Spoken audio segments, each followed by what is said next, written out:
Yo, what's going on? It's Young Lee Jr. This is real quick. So we had New York Attorney General Letitia James. She said she's focusing on securing the Democratic nomination for Kamala Harris, right? Now, she secured victory in her civil fraud lawsuit against Trump earlier this year, said it was important that voters understand the existential threat that Trump represents during an appearance on MSNBC, asked if she would reconsider a role in potential Harris administration. She told Joy Reid, "I'm focused at this point in time on securing the nomination for VP Harris and then ultimately getting her elected. That's my singular focus at this point in time, and continuing to stand up for the rule of law and representing the citizens of the great state of New York each and every single day." Yeah.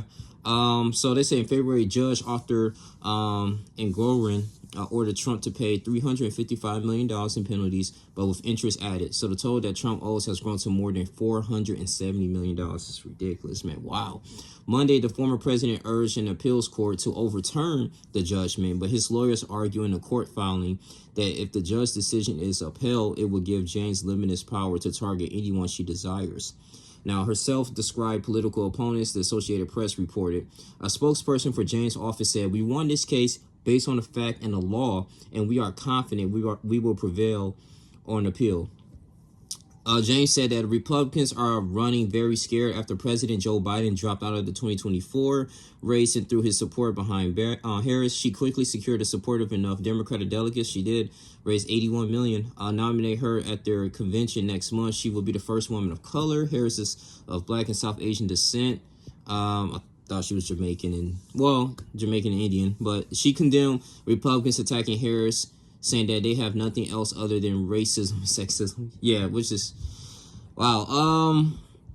Yeah, Harris is a woman who has receipts. Yeah, so she's basically advocating for the, New York Attorney General, just to wrap things up. It was actually, if I can find a photo, it was like a picture of the polls, right, so far in different states. Like, I know slightly Trump is winning Arizona, these Democratic states so far, like Arizona, Michigan is a swing state. That's like 45%, I believe, Kamala Harris at this moment, because things can change, obviously. But at 46%, it's like with Trump, and I think 9 or 8%, I say on average, is people who are undecided so far in the states, and that's why they're advocating so heavily in these type of states here. But like I said before, I really truly believe this is going to be a close election.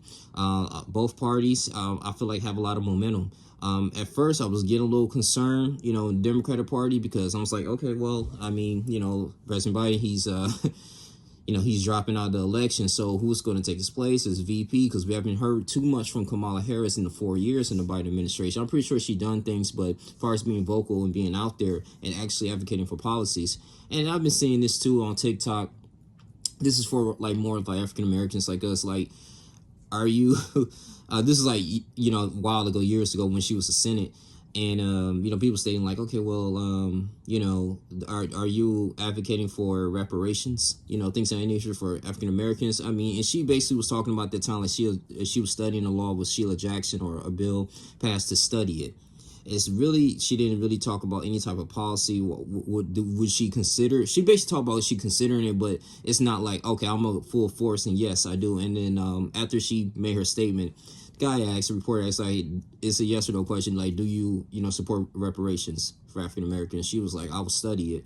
And so, that kind of leaves like a question mark for some things, though. But that's for a whole nother political talk, though. But this is going to be an interesting election, like I stated before, man. I know I'm being a dead horse on this, but reason why I keep talking about this, because this is important. It's part of history, and I just think that we need to be informed. So, but anyway, this is off Newsweek. She's got a lot of interesting people that's going to help her in that Democrat seat. And we'll be looking forward to that debate, I believe, in September 10th. So you guys continue to like, comment, subscribe, share this video. This is your boy, Only Jr. Tell me what y'all think. Be respectful in the comments. I love y'all.